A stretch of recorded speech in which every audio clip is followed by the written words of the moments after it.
નમસ્કાર વિદ્યાર્થી મિત્રો, હું મજ્જર કન્યા વિદ્યાલયમાંથી નારિયા ભાવેશ આ ઓનલાઈન શિક્ષણની અંદર બધા વિદ્યાર્થી મિત્રોનું સ્વાગત કરું છું. આજે આપણે ધોરણ 10ની અંદર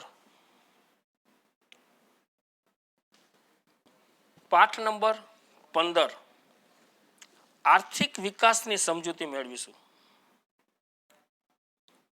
આર્થિક વિકાસ જે બોર્ડની અંદર 3 માર્કનો એક પ્રશ્ન અને એક હેતુલક્ષી પ્રશ્ન પૂછાય છે. હવે પહેલા તો આપણે એ જોવું પડે કે આર્થિક વિકાસ એટલે શું, એની પ્રસ્તાવના જોઈ. તો આર્થિક વિકાસ એટલે શું કે વિદ્યાર્થી મિત્રો, પ્રત્યેક વ્યક્તિની પ્રત્યેક સવાર અલગ અલગ હોય છે. પ્રત્યેક વ્યક્તિની વાત કરી કે કેટલાક લોકો ભૌતિક સુખ સુવિધાથી ભરપૂર જીવન જીવે છે, પરંતુ વિશ્વની મોટાભાગની વસ્તી જીવન અસ્તિત્વ ટકાવી રાખવા સંઘર્ષ કરતી જોવા મળે છે. એટલે શું કે ઘણા બધા લોકો છે, એ ઘણા બધા લોકો ખૂબ સુવિધાથી ભરપૂર જીવન જીવે છે. એની પાસે હરેક ભૌતિક સુવિધાના જે સાધનો છે એ બધા જ સાધનોનો એ પોતે ઉપયોગ કરે છે. કેવી રીતે? તો કે એની ઘરમાં ટીવી છે, ફ્રીજ છે, ગાડી છે, મોબાઈલ છે, લેપટોપ છે. ટૂંકમાં દરેક જે ભૌતિક સુવિધાના સાધનો છે એનો ભરપૂર ઉપયોગ કરે છે. પરંતુ બીજી બાજુ હું કહું તો વિશ્વની મોટાભાગની એવી વસ્તી જોવા મળે છે જે પોતાનું જીવન ટકાવી રાખવા માટે, એટલે પોતે ખોરાક મેળવવા માટે ઝંખી રહી છે. ભૌતિક સુવિધાના સાધનો તો પછીની વાત રહી, પરંતુ 2 ટકનું ભોજન મેળવવા માટે સંઘર્ષ કરી રહી છે. અને આ બધી જ સુવિધાઓથી વંચિત છે, જેને આપણે શું કહીએ, ગરીબ તરીકે ઓળખાવીએ છીએ. આવી પરિસ્થિતિમાં કેવી રીતે ઉદ્ભવી, આ પરિસ્થિતિમાંથી કેવી રીતે બહાર નીકળવું, એ ઘણા બધા પ્રશ્નો છે. એ પ્રશ્નો આપણે સમજવાના છે. તો આજે આપણે આર્થિક વિકાસ એટલે શું એની ચર્ચા કરીએ. કે આર્થિક વિકાસ એટલે આજના આધુનિક યુગમાં વિશ્વના પ્રત્યેક દેશ વિકાસ માટે પ્રયત્ન કરે છે. કારણ કે આજે હું તમને વાત કરું કે બધા જ દેશો છે, એ બધા જ દેશો આજે વિકાસ માટે પ્રયત્નો કરે છે. કારણ કે પછી અત્યારે તો હું તમને વાત કરું, અમેરિકા છે, જાપાન છે, ઓસ્ટ્રેલિયા છે, આ બધા જ દેશો વિકસિત દેશો કહેવાય. અને આપણે ભારત છે, શ્રીલંકા છે, આ બધા દેશો છે વિકાસશીલ દેશો છે. તો આ વિકાસ કરવા માટે પ્રયત્ન કરે છે. પરંતુ વિકાસ એ માત્ર આર્થિક જ નહીં, પરંતુ અનેક પાસા ધરાવતી સામાજિક પરિવર્તનની પ્રક્રિયા છે. આર્થિક વિકાસ કોને કહેવાય? તો આર્થિક વિકાસ છે એ કોઈ પણ દેશની રાષ્ટ્રીય આવકમાં સતત વધારો દર્શાવે છે. આર્થિક વિકાસ એ કોઈ પણ દેશની રાષ્ટ્રીય આવકમાં સતત વધારો દર્શાવે છે. આર્થિક વિકાસ એટલે શું? આર્થિક વિકાસ એટલે દેશની રાષ્ટ્રીય આવકમાં સતત વધારો થવો. આપણી જે દેશની અંદર જે કોઈ પણ ચીજ વસ્તુનું ઉત્પાદન થાય છે, એ જે ચીજ વસ્તુનું ઉત્પાદન થાય છે એને આપણી રાષ્ટ્રીય આવક કહીએ. તો દેશની રાષ્ટ્રીય આવકમાં સતત વધારો થવો, દેશની માથાદીઠ આવકમાં વધારો થવો, લોકોના જીવન ધોરણમાં સુધારો થવો, આ બધી જ બાબતો છે. એ બધી જ બાબતોને આપણે શું કહીએ કે આર્થિક વિકાસ કહેવામાં આવે છે. હવે આપણે બીજી વસ્તુ કહીએ તો બીજી વસ્તુ આર્થિક વિકાસ કોને કહેવામાં આવે છે? આ બાબતને આપણે આર્થિક વિકાસની બાબતમાં જોઈએ તો ઘણા બધા પ્રશ્નો છે. ઘણા બધા પ્રશ્નો બોર્ડની અંદર એક વાક્યમાં પૂછાઈ શકે. દાખલા તરીકે દેશની કુલ આવકને શું કહેવામાં આવે છે? તો કે રાષ્ટ્રીય આવક. નીચે લીટી કરી નાખજો. મોસ્ટ એમપી હેતુલક્ષી પ્રશ્ન છે. દેશની કુલ આવકને શું કહેવામાં આવે છે? રાષ્ટ્રીય આવક. દેશની કુલ રાષ્ટ્રીય આવકને દેશની કુલ વસ્તી વડે ભાગવાથી આપણે જે પ્રાપ્ત થાય છે તેને આપણે કહીએ માથાદીઠ આવક. એટલે આપણે જે દેશ છે એ દેશની જે આપણી કુલ રાષ્ટ્રીય આવક છે, બરાબર, એ રાષ્ટ્રીય આવક કેટલી થઈ? તો કે આટલી. હવે આપણા દેશની વસ્તી કેટલી છે? તો કે આટલી વસ્તી છે. તો તો કુલ રાષ્ટ્રીય આવકને આપણી જે વસ્તી છે એ વસ્તી વડે ભાગવાથી જે આપણે પ્રાપ્ત થાય એને શું કહીએ? માથાદીઠ આવક કહેવાય.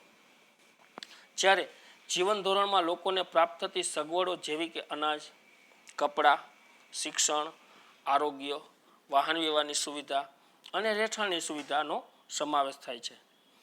ભારતમાં આઝાદી પહેલાં અને આઝાદી પછીની વાત કરું તો આઝાદી પહેલાં આપણા જે લોકો હતા એ લોકો જે ભૌતિક સુવિધાના જે સાધનો છે એનો જે ઉપયોગ કરતા હતા એ સાવ ઓછો હતો.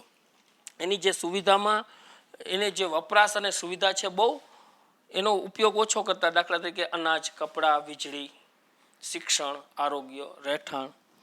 હવે આઝાદી પછીની વાત કરીએ તો આઝાદી પછી આપણા ભારતના લોકો છે એ ભારતના લોકોમાં આ બધી જ જે સુવિધાઓ છે, જે બધી જ સેવાઓ છે એના વપરાશમાં વધારો થઈ રહ્યો છે. કે આપણે જો સારા સારા કપડાં પહેરીએ છીએ, આપણે અનાજ સારું અનાજ ખાઈએ છીએ, સારું શિક્ષણ લઈએ છીએ, સારું આરોગ્ય છે, સારા રહેઠાણમાં રહીએ છીએ. તો આ બધી જ સુવિધાઓનો આપણે ધીરે ધીરે ધીરે શું કરી રહ્યા છીએ?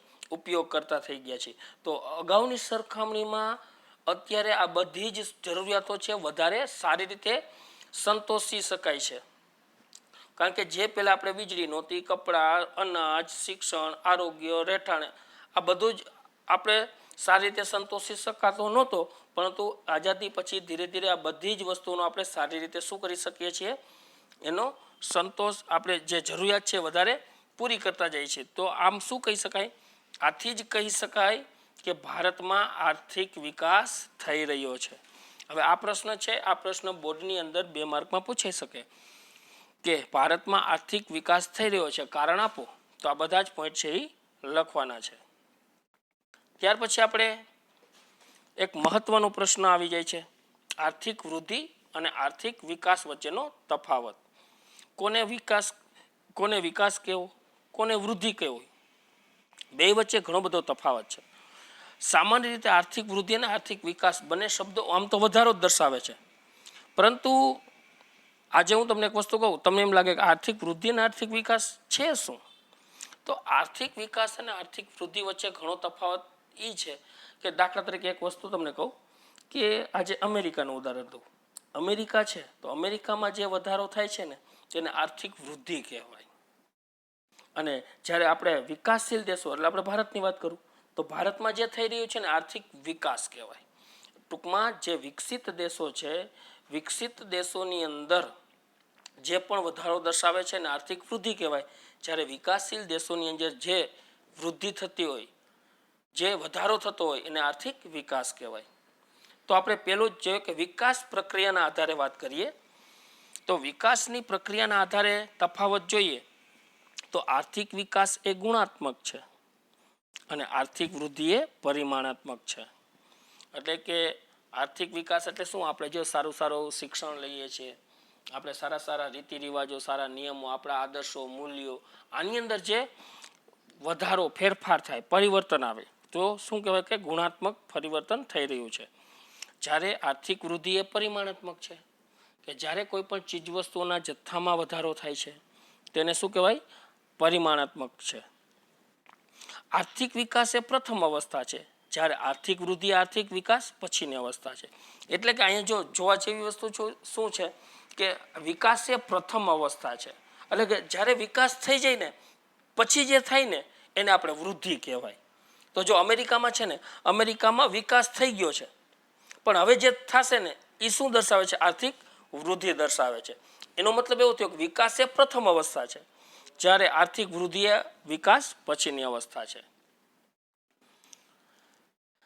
બીજું જોઈએ આર્થિક વૃદ્ધિના આર્થિક વિકાસ વચ્ચેના તફાવતમાં અર્થતંત્રમાં થતા પરિવર્તનના આધારે જોઈએ તો ઉત્પાદનમાં વધારો, આપણું જે અર્થતંત્ર છે એ અર્થતંત્રમાં થતા નવા સંશોધનના આધારે ઉત્પાદનમાં થતો વધારો એ આર્થિક વિકાસ છે.